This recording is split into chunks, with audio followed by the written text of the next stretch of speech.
We're a little early at the library this morning. They open in about 10 minutes. I was up pretty late last night printing off all of the documents and notices, the complaints, the summons, everything that is required for the federal case, essentially. So I'm serving the parties that are involved in violating uh, my constitutional rights. So I was sitting in the backyard at like early in the morning, um, trying to start a fire. I don't even know if the fire was going. Like when they walked in, they walked through the gate at like 7 a.m. Essentially, passerby called in a complaint for or just notifying someone either at the fire department or at the police station or both of smoke behind the home. And essentially the police officer and the assistant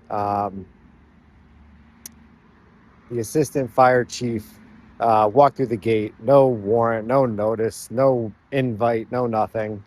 And so, in so doing, they violated my due process, my 14th Amendment right to due process, and my Fourth Amendment right to search and seizure. They didn't follow the Constitution, essentially. So that's the foundation of my complaint.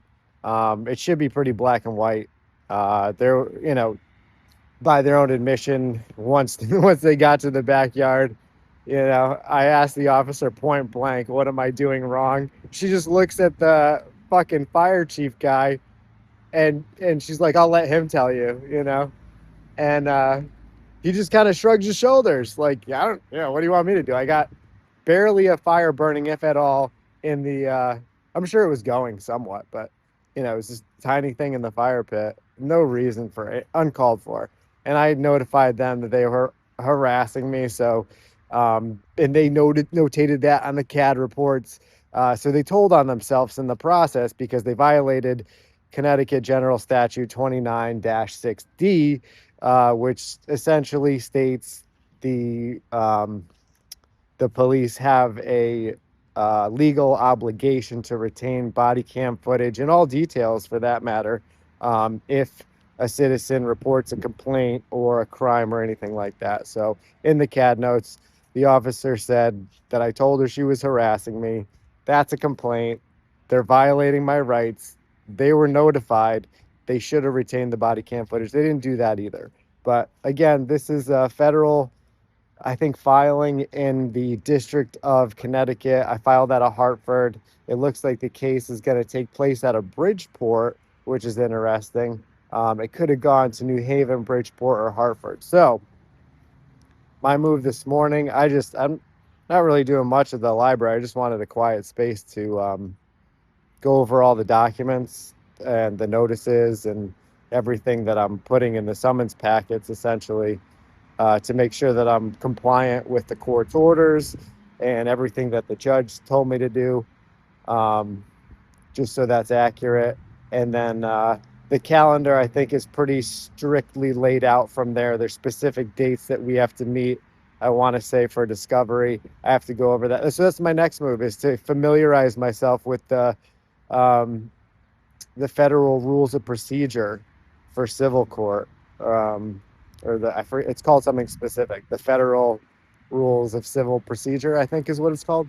It's a 140-page, PDF, outlining everything, and then there's the Connecticut rules of procedure, or the Connecticut District Court rules of procedure. I don't know. There's all these long names that are less important than understanding what the rules state. So that's another 160 page, I think, PDF document that I have to go over, just so I'm not wasting the court's time, and that I'm compliant with the rules and the timelines. I'm guessing that the federal courts don't really mess around too much, right? And I'm trying to stand on legal principles here, just to protect my rights, and I want to make sure that I'm accurate. So all those things. Anyway, that's what's going on this morning. Today is June 24th, 2026. My name is Thomas Kimball.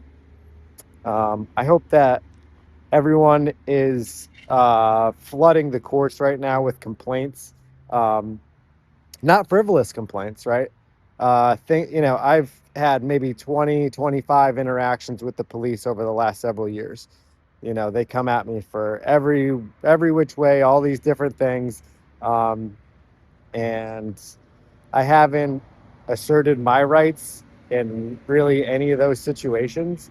At least maybe not in the ways that I should have, right? I mean, using my First Amendment and telling them they're corrupt is like, okay, it's not really helpful, right? Or calling them names, like that's not, might be allowed speech, but it's not very helpful. So this is the first time that I am filing action against law enforcement or anyone else who's participating. The third named defendant in this case is the town of Newington, because my understanding is that the town is responsible for training its employees, whether it's the police or, I don't know, maybe first responders, everyone in the town, to essentially obey the law, right? And the supreme law of the land is the Constitution.